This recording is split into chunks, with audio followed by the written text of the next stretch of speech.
This is such a pleasure to have you all join us on this Thursday evening, and we have a great program. This is part one of a three-part series, and I have some great panel members who are going to lead us into this discussion. So I want to make sure we have enough time for questions, so I'm going to go ahead and introduce our first speaker. Dr. Chorr is an associate professor of radiology at NYU Langone, and she's been a member of the team since 2011. She specializes in breast imaging, including mammography, ultrasound, and MRI, and as well as doing procedures to help her diagnose breast conditions with both precision and care. Dr. Chorr is dedicated to supporting patients during what she knows could be a real stressful and uncertain time, and providing clarity and personalized care every step of the way. Thank you so much for that kind introduction. Hello and good evening, everyone. Thank you. I want to thank the organizers for inviting me to participate in this wonderful event. I'm really happy to be here with all of you tonight. So whether you're a survivor, someone currently going through treatment, supporting a loved one, or just here to learn more, I truly appreciate you taking the time to be part of this. So during this presentation, I want to walk you through what happens when a breast imaging test shows something abnormal and how we decide whether a biopsy is needed, and if so, what kind. As Dr. Germani mentioned, breast health can feel overwhelming at times, but what I'm hoping to do is make things a little clearer and a bit less intimidating. I want to help take the mystery and fear out of the process by explaining what we see, comes next, and why it matters. What is breast imaging? So I'm going to start by explaining what breast imaging is. It includes a few key tools we use to get a closer look at your breast tissue. The three main modalities we use include mammograms.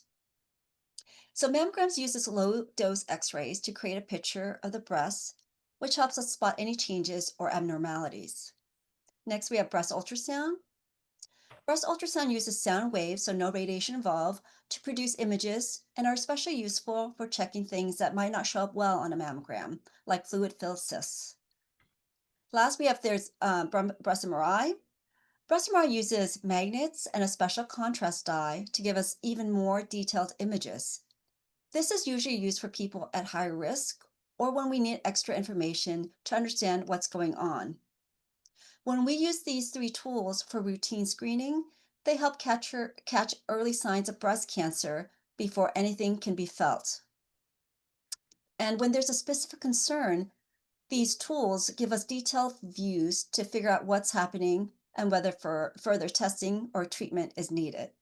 Now that we've covered the basics of breast imaging and the tools we use, let's talk about what you might see in your imaging report. Sometimes the report includes words like suspicious finding, mass, architectural distortion, asymmetry, focal asymmetry, or calcifications. These terms can sound alarming, but they don't always mean cancer. Usually they just point to something that looks a little different from what we expect, and we want to take a closer look to be sure. The good news is that most findings turn out to be benign or non-cancerous, but instead of guessing, we want to know for sure. Now that we've talked about some of the terms you might see in your imaging report and what they mean, let's move on to how we organize these findings.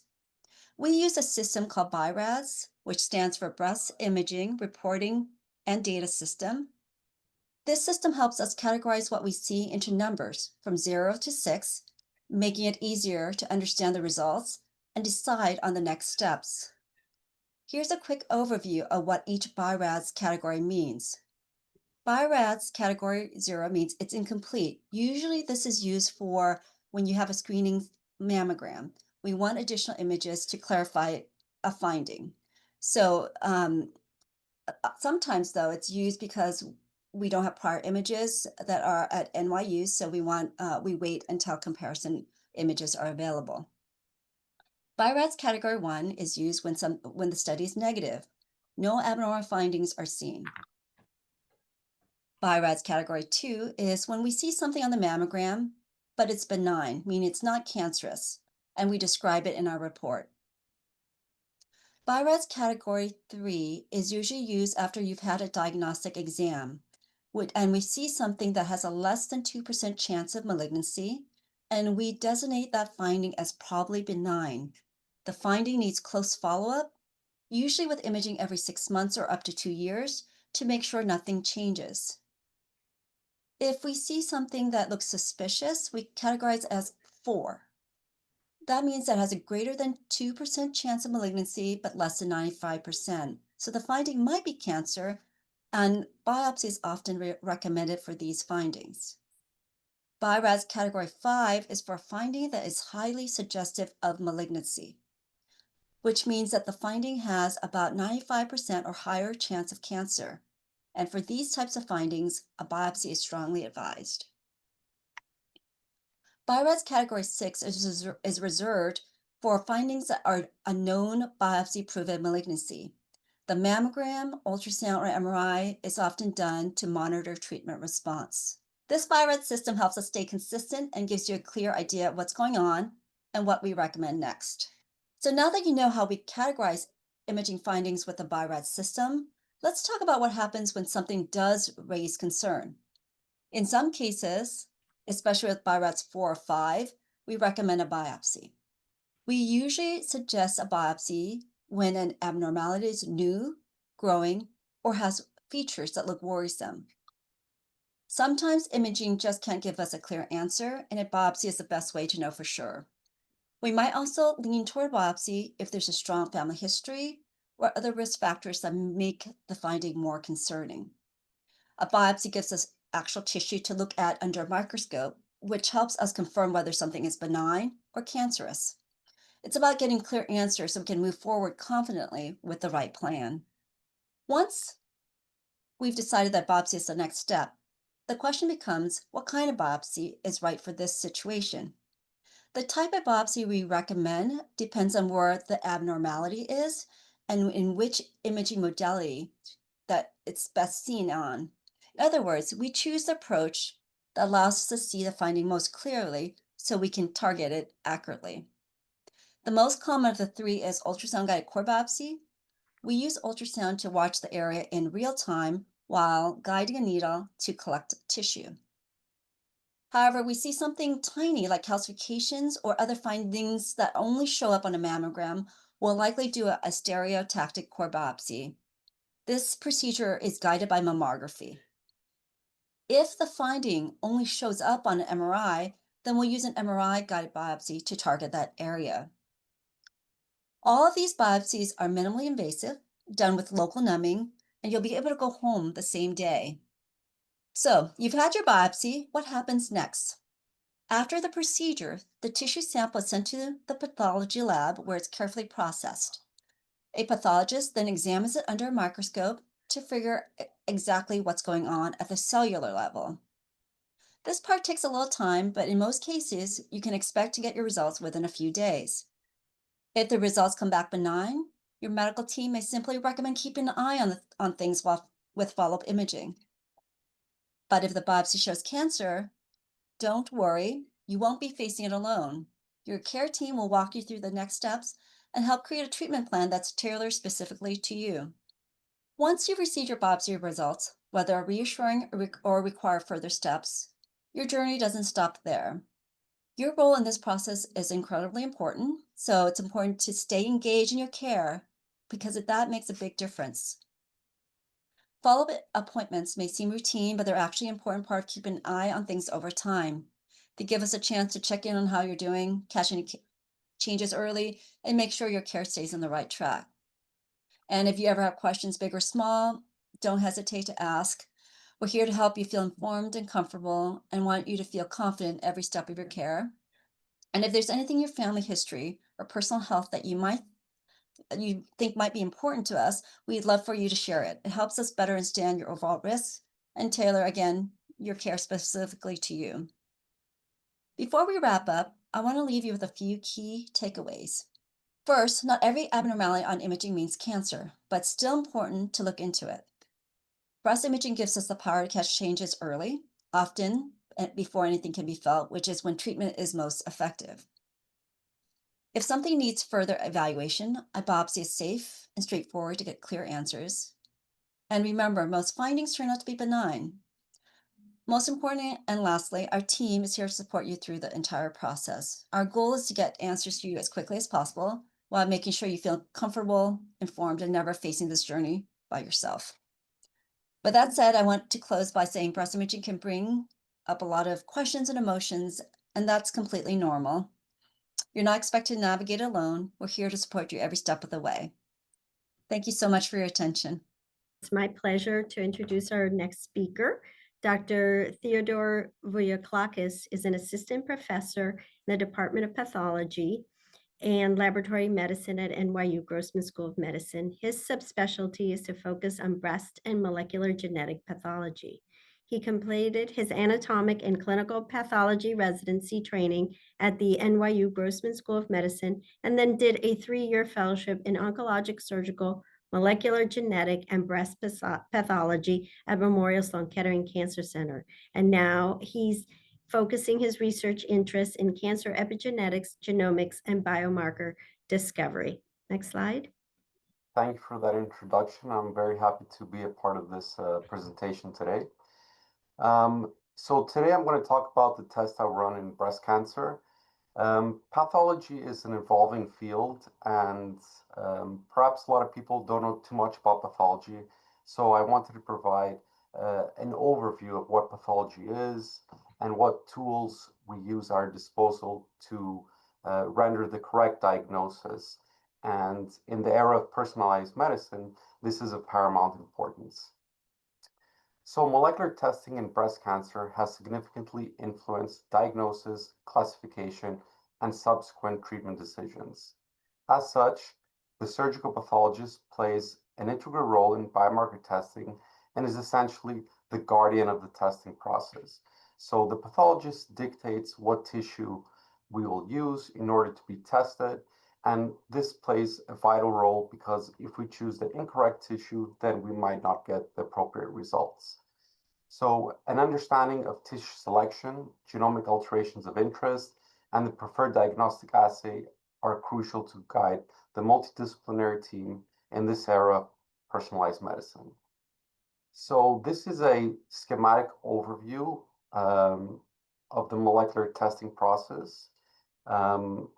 So at first, a patient undergoes a tissue biopsy, and as mentioned earlier, that sample is sent to pathology. It is sent to the lab, the slides are processed and prepared, and we, the pathologists, receive these glass slides, and we look at them under the microscope, and we render our diagnosis.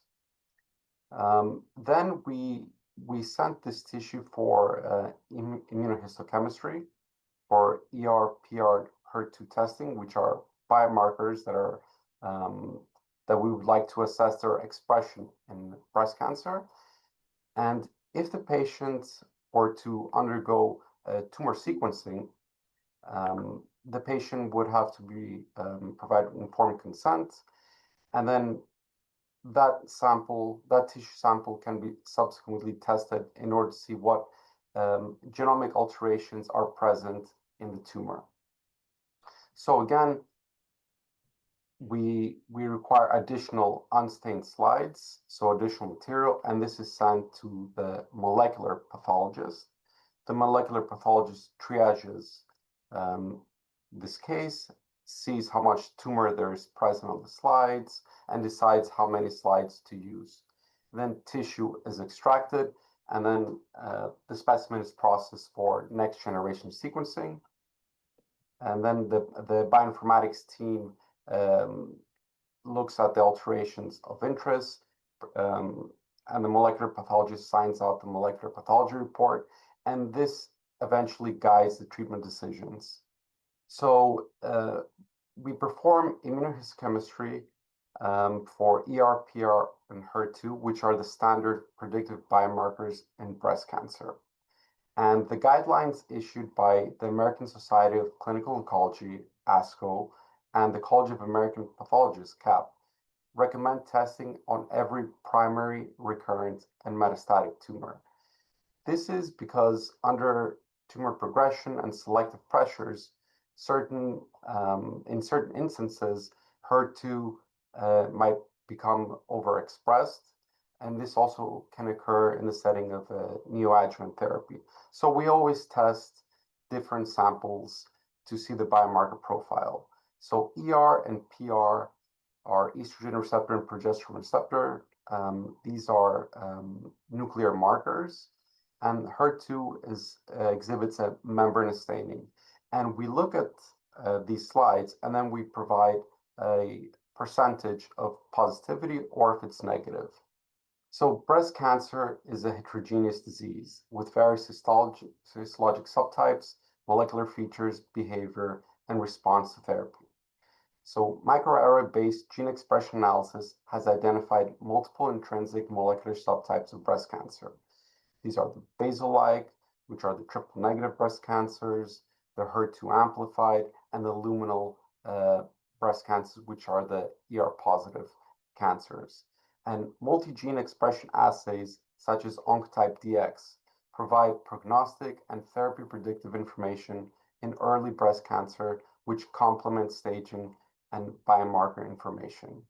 So as technology evolved, next generation sequencing allows for the sequencing of large genomic regions, which has further expanded our understanding of breast cancer. So the luminal breast cancers are mostly PIK3CA mutated, and the basal-like are mostly TP53 mutated. So this is the material that the molecular pathologist gets.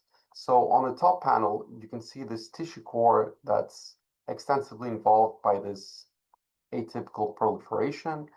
So in this setting, we have to decide how many slides to send for sequencing and if this sample needs to be microdissected or not. So on the top panel, this has abundant amount of tumor, so this can be sent as is for sequencing. But in contrast, on the lower panel, you can see on the left-hand side that this looks a little different from the top. It's mostly composed of fibroadipose tissue, and then in the little box, you can see the magnification on the right-hand side, and you can see that only in this little area there are tumor cells. So the molecular pathologist has to draw a circle around this area and designate this area only to be sent for sequencing. And this is done so we won't dilute our sample with cells that we're not interested in sequencing. And we also need to avoid areas of necrosis and also of ductal carcinoma in situ. So this is a nice example of the role of the molecular pathologist and also the surgical pathologist in the testing process. On the top panel, this is an H&E stain section. On the right-hand side, we can see these little nests, which are the ductal carcinoma in situ, and then those little percolating cells are the invasive carcinoma. And on the bottom panel, we can appreciate that only those nests, those in situ carcinoma cells, overexpress HER2, and that the invasive carcinoma is negative for HER2, one of the biomarkers that we test for. So if we were to send this sample as is, this may provide the incorrect information, as we are only interested in the genomic alterations in the invasive carcinoma. And this is a nice example of that. So on the left-hand side, this is a mastectomy specimen of the primary tumor. HER2 is only positive in the areas of ductal carcinoma in situ. However, the invasive carcinoma is negative. On the right-hand side, this is a metastatic sample to the bone, and it is clearly negative. And on the top panel, the one that writes on the left, ERBB2-FC, it stands for fold change.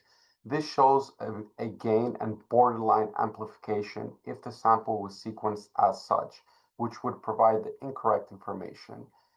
And then when we sequence the metastatic sample, there is no gain. So this just shows the importance of triaging the tissue, understanding what to circle and what to not circle in order to provide the correct genomic results. So here is a list of the FDA-approved agents for breast cancer biomarkers. These are the companion diagnostics. So a companion diagnostic device is an in vitro diagnostic device or imaging tool that is essential for the safe and effective use of a corresponding agent. So detection of these alterations require certain assays that are FDA approved. And when we employ these assays, we are able to detect these alterations of interest that can be targeted with specific therapies. For example, ESR1, missense mutations between codons 310 and 547. These are specific regions with this gene. And if we detect these mutations, then the patient may be given elacestrant. So some targeted therapy if we detect these alterations. And the list goes on for PIK3CA, BRCA1, BRCA2, HER2, as I mentioned earlier. We can either employ next generation sequencing or immunohistochemistry, and also PD-L1 by employing immunohistochemistry. So I'm going to talk a little bit about ESR1 mutations and the importance of their detection. So ESR1 is the gene that encodes for estrogen receptor alpha protein, and there are certain hotspot mutations in this protein domain. A hotspot mutation is essentially a mutation that is found at a high enough frequency in order to be called recurrent. So we mostly observe mutations in these positions that are highlighted by the arrow. And in this study, the investigators found that patients that had a mutated ESR1 gene had a poor overall survival compared to those patients that their gene was not mutated, that it was wild type status. So elacestrant is the first oral selective ER degrader demonstrating a significant progression-free survival improvement versus standard of care therapy in patients with ESR1 mutations. So when the patient's tumor is sequenced, whether in the metastatic setting or if it's a recurrence, and we find an ESR1 mutation, the patient can receive this type of therapy. And what this graph shows here, that those patients in which ESR1 is altered or mutated and are given this specific therapy, these patients have a better progression-free survival compared to the standard of care. And for example, at 6 months, this would be at almost 41% compared to the standard of care, which is at 19%. So this just highlights the importance of detecting these alterations and sequencing these tumors in order to find these mutations so we can give some specific therapy to the patients. This is another example also for another gene called PIK3CA. These are two large studies that investigated the survival in these patients with PIK3CA mutated tumors, which were hormone receptor positive, HER2 negative in a locally advanced or metastatic setting. And in this study, patients that were given specific targeted therapy, if their tumors had this alteration, had a better progression-free survival compared to other types of therapy, just highlighting the importance of sequencing of these tumors. Now, there's certain alterations in breast cancer that are diagnostic. So when we look at the slides, we have a clue more or less what it might be, but there are certain assays that we can utilize in order to confirm our diagnosis. So here are listed some diagnostic alterations, such as CDH1 truncating mutations, loss of heterozygosity or promoter hypermethylation. This is diagnostic for invasive lobular carcinoma, and we can either perform immunohistochemistry or next generation sequencing. Other rare types of cancers are secretory carcinoma, which is driven by ETB6 and TRK3, which is a translocation. Another one is adenoid cystic carcinoma, which is driven by MIB and FIB. So a lot of these have specific translocations that we can use either FISH or NGS assays in order to detect them. However, there are also immunohistochemical assays that we can use in order to help us diagnose certain types of tumors, such as tall cell carcinoma with reverse polarity that harbor recurrent IDH2 mutations, or adenomyopatheliomas, where certain percentage of them harbor HRAS Q61 hotspot mutations. So shown here are select examples of these tumor types, and on the left-hand side is the H&E photomicrograph, and on the right-hand side is the immunohistochemistry image. So for invasive lobular carcinoma, we would see a loss of expression. So this is diagnostic for invasive lobular. And then we can also use mutation-specific antibodies, such as RAS Q61R or IDH2R172. And as you can see, if it's positive, we see a positive signal. So this can help confirm our diagnosis in these rare instances. And also we can also use other assays, such as FISH assay, in order to detect these translocations that I mentioned earlier. And just highlighting a few here, one of them is adenoid cystic carcinoma, which is underpinned by the MIB and FIB fusion, secretory carcinoma with ETP6 and TRK3, pleomorphic adenoma, which can harbor either PLAG or HMGA translocations, or mucoepidermoid carcinoma, which is underpinned by CRTC1 mammal2 fusions. So in summary, FDA-approved biomarkers play critical roles in diagnosis and guide treatment options in breast cancer. And it's important to employ the correct assay and to provide the appropriate tissue type in order to be tested. Molecular diagnostics have now been incorporated into daily practice, and consequently, comprehension of the clinical utility of each assay, sample testing, and tissue triage is paramount for the optimal results. And leveraging novel technologies has broadened our perception and treatment of breast cancer with overall improved outcomes in the area of personalized medicine. Thank you for your attention. Thank you, Theodore. That was very comprehensive and so insightful. Appreciate you sharing your knowledge with us. And last but not least, one of my colleagues, Dr. Amber Guth, is a professor of surgery. She's a member of the breast surgery division, and she was the first female faculty member of the NYU Department of Surgery. Throughout her career, Dr. Guth has been a proponent for women's health issues education and for providing cutting-edge empathetic care to her patients. Her mom emigrated to the United States in search of a better life, and as a true New York City product, Dr. Guth schooled at Hunter High School and Queens College, where she's now a trustee. So tonight, Dr. Guth will have this very insightful discussion about what are the questions that you need to ask your breast doctor. Dr. Guth? Thank you so much. It's a pleasure to be speaking with everybody tonight. So you've heard about radiology, you've heard about some of the complexities about pathology evaluation. So now your next step is to meet with your surgeon to talk about these results. What do they mean?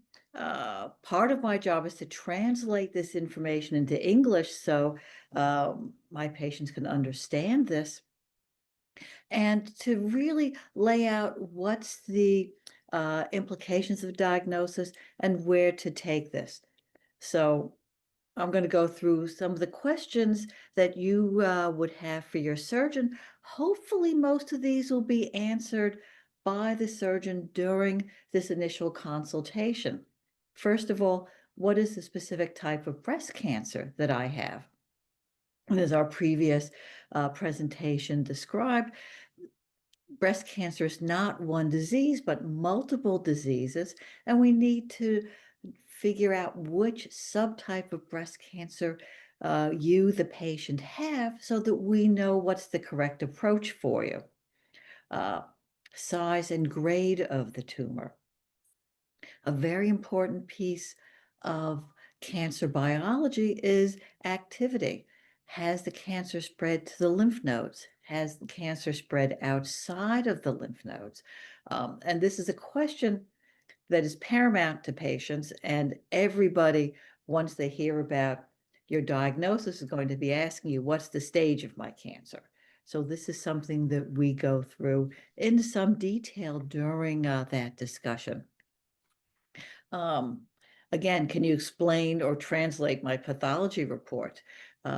Certainly, it's easy to get a copy of your records. If you're on my chart, you should have immediate access to these records.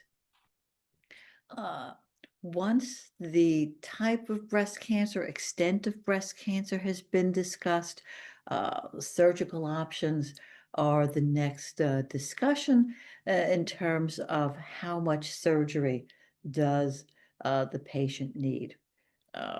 And sometimes there are choices, sometimes there aren't, but very often there are choices in surgical management. About 2/3 of all breast cancers in the United States are candidates and are treated with lumpectomy, are treated by removing the cancer, but preserving the rest of the breast. Your surgeon should go over what are the risks and benefits of each of these options for your specific situation. And these considerations include how big is the cancer, what subtype of the cancer, questions about how large is your breast. Your own anatomy and geography play into this very much as well. A good question is, if there is not clear involvement of lymph nodes, do we need to test a lymph node during surgery, perform something called a sentinel lymph node biopsy, which is a biopsy that looks at the first lymph node that drains the breast and tests it? Because we now have 25 years experience plus with this procedure, and it's a very reliable way of understanding breast cancer activity. If that first lymph node does not have breast cancer cells in it, the nodes behind it and additional nodes will not. We're also learning that not every cancer needs a sentinel node biopsy. Based on patient's age, based on the size of the cancer, based on the cancer activity. So these become very personalized discussions for each patient, and the recommendations for each patient are going to be a little bit different depending on their particular situation. Next question, how many of these procedures have you performed? As a more senior faculty member, and I won't say how senior, we always chuckle a little bit with this, but it is an important question. You want, particularly in the current climate where these cancer treatments have become very specific and very personalized, you want someone who is very experienced in this field. The next question, am I a candidate for breast reconstruction surgery? And this can involve both lumpectomies occasionally, although we discuss this much more for mastectomy surgery. And actually, by law, we are required to include a discussion about this with our patients when we're discussing mastectomy. And there are many options for reconstruction. Can reconstruction be done the same time as initial breast surgery?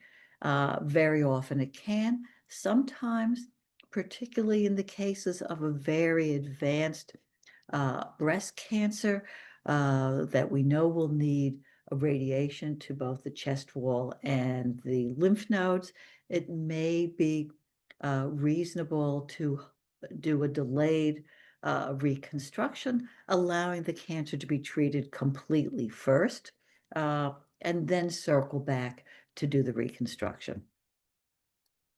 A big part of the discussion these days are reconstruction options, as there are many, many more options available than there were years ago. And these options range from no additional procedures being performed to doing something called a flat closure or an aesthetic closure. This is doing a mastectomy without doing an implant or moving tissue from other parts of the body to rebuild the breast. The approach to this has changed a great deal over the last few years, and these flat closures or aesthetic closures are much more cosmetic than they were, or we approach them with a different mindset. Also in terms of function, they can be very different in terms of arm movement, comfort, etc. And usually, if we're considering reconstruction, we will refer our patient to a plastic surgeon to have a more in-depth discussion about reconstruction. The plastic surgeon takes into account the disease process, future treatments, specifics of that patient's cancer, and their anatomy, which reconstruction options are most appropriate, both physiologically and also cosmetically. And the cosmetic outcome is a big part of all of these discussions with our patients. Will I be at risk for lymphedema? As our surgical procedures have become more sophisticated, particularly with the use of sentinel node biopsies, as our ability to identify lymph node involvement before surgery, particularly the use of modalities such as dedicated ultrasound and MRI.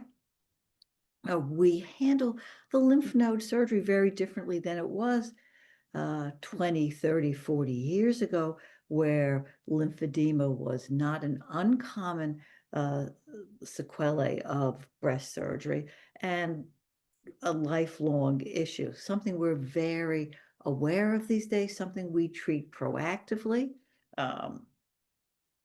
So this is part of our discussion with the patient. Potential complications, discussion before any surgery, and every surgery has specific issues and concerns that the surgeon is cognizant of and is very careful to address intraoperatively to try to minimize the risk of any complications. What post-surgery symptoms should I watch for, and when should I call your office? And we will, depending on your type of surgery, give you a very specific list. But we always tell our patients there's no bad questions. There's only questions. If there's ever a concern about anything, just reach out. Never be shy. There's no shame in calling or being seen and not having a problem. And actually, as a surgeon, we're very happy to give somebody good news. So never be shy to reach out to your surgeon. Nipple-sparing mastectomies are a sort of a subset within mastectomy surgery, and there are specific concerns and decision-making involved with that. And your surgeon, if you are a candidate or interested in this, will discuss these at some length with you. How should I prepare for surgery, including medication adjustments? This becomes a significant concern. We usually tell our patients to hold off on supplements. Many supplements, including vitamin E and fish oil, can increase bleeding risks. Many patients are on blood thinners for issues such as atrial fibrillation, and we work with their cardiologist in determining how to handle that aspect of their care. Patients who are on the GLP antagonists need to hold off and not take the medications for at least a week beforehand because of anesthetic concerns from that. Duration of surgery. Will I need to stay in the hospital? What can I expect once I'm home? These are all important considerations that should be discussed with you at the time of your surgical discussion, the role of surgical drains, surgical outcome. What can I expect in terms of cosmetic output, in terms of my experience after surgery? What do I need to do to care for the surgical scar, and what will it look like? These are very surgeon-specific discussions because each of us handle our surgeries and our post-operative management a little bit differently. So this becomes very much a specific discussion with your surgeon. When to resume normal activities, work and exercise, and before and after photos. These are usually pictures when we're doing a formal reconstruction with the plastic surgeon. Follow-up care, when to discuss the pathology results. These days, particularly if you're an NYU patient and if you're on my chart, you're going to get your pathology results immediately, and we will reach out to you for usually a preliminary discussion about this, maybe by telephone, maybe by my chart, but a full discussion once you come to the office for your first formal post-operative visit. At that time, with the full pathology results available, we can discuss whether additional treatments are needed, whether evaluations by radiation and medical oncology are needed. Important to remember, just because we're referring you to these other specialists does not necessarily mean they're going to recommend treatment. Many of these are discussions.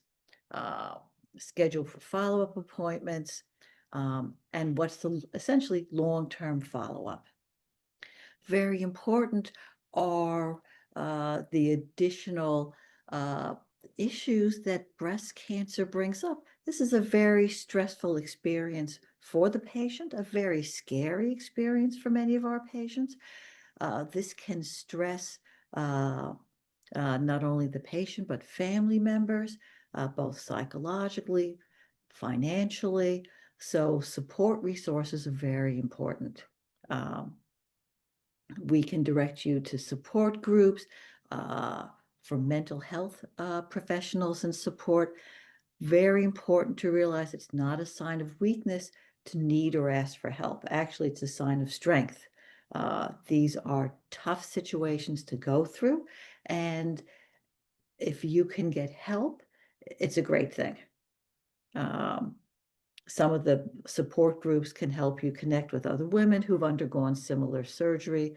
Chorr is a group here in New York that is wonderful in terms of setting up support groups and reaching out one-to-one for patients with breast and ovarian cancer. And actually, many of my long-term cancer survivors are involved with Chorr and are available to help our newly diagnosed patients.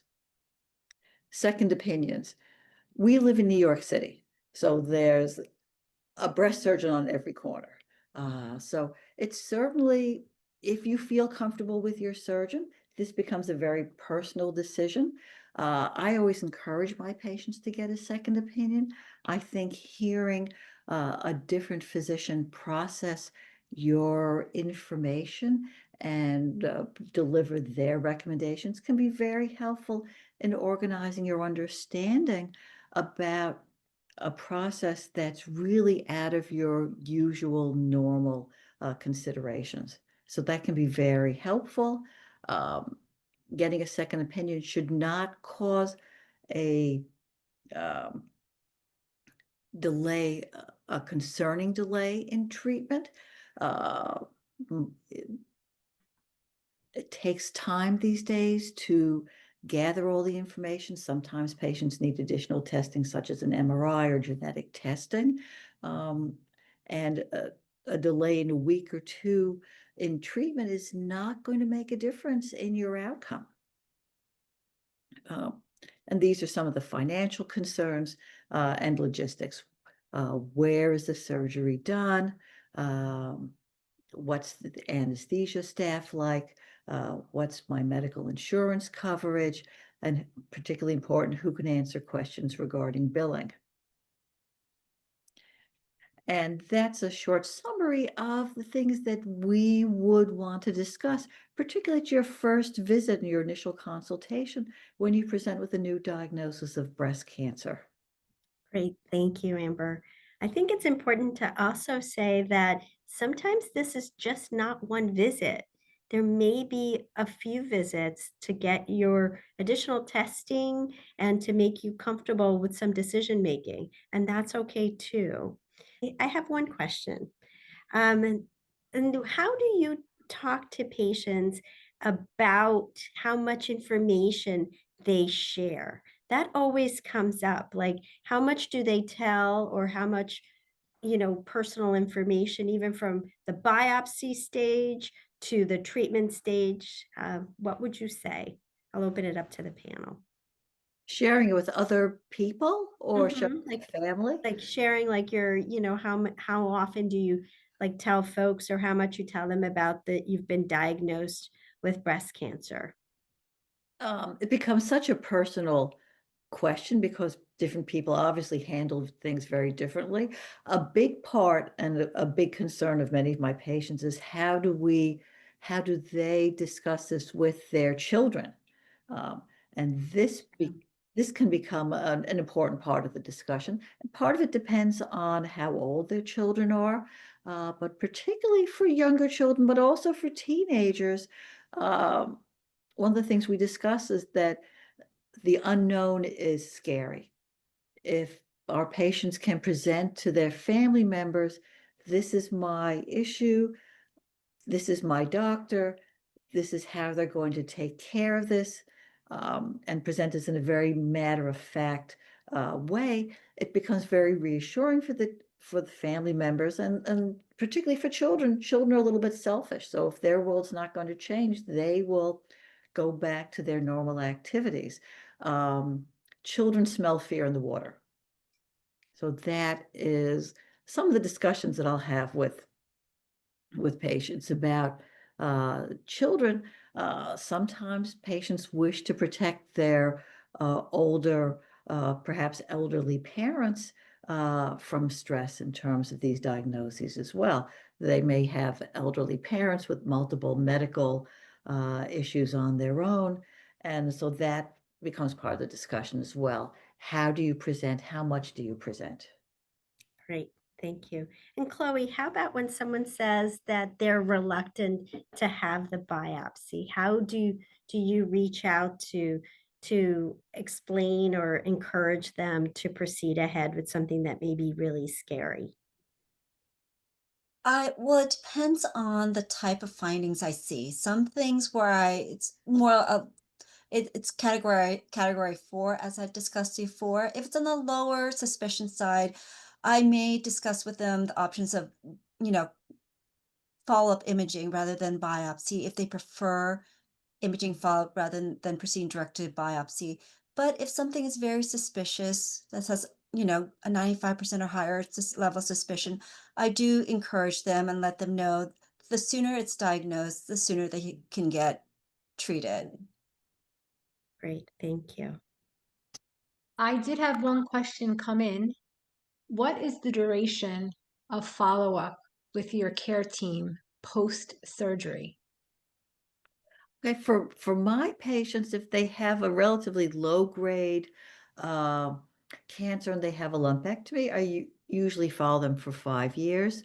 Very often, my mastectomy patients, I'll see them yearly for as long as they wish to be followed by me, because sometimes it's hard for their other caregivers to make sense of their new anatomy. Their gynecologist or their primary care may not feel comfortable doing an exam or making a decision about that exam. Mhm. So also we often share follow-up. Depends if the patient has also a medical oncologist in addition to a surgeon. And so typically depends a lot on the cancer diagnosis too and the length of treatment. But generally speaking, I would probably agree that 5 years is usually where we start. But obviously most of us have patients we've seen a lot longer. Next question is asking more about SHARE, Dr. Guth. What Right. exactly is the network and what it's called exactly? So it's all capitals, SHARE. They're an organization that provides support and education for breast and ovarian cancer patients. And I would Google them. You can get their contact information that way most easily. But they're a great group. To the person that asked about SHARE, I just replied to your question and I typed in the link for SHARE and the proper name. Okay, great. Great. So we have a couple minutes and I wanted to thank everyone who joined us in this seminar. And I think that this is such an important topic, is particularly because this is the month for breast cancer awareness. And I think that there's so much hope and treatment strategies that are better now than they were even 10, 15 years ago, that we can focus, as Theodore had said, this is a lot of precision medicine and focusing on actual tumors and what we need to do. But always the fact that you have a care team and they're there for you and that you can ask them all of the questions as they come along, from the initial diagnosis all the way through post-surgical care. And with that, I think I'm going to go ahead and say good night and thank my panel for such a wonderful presentation and participation tonight.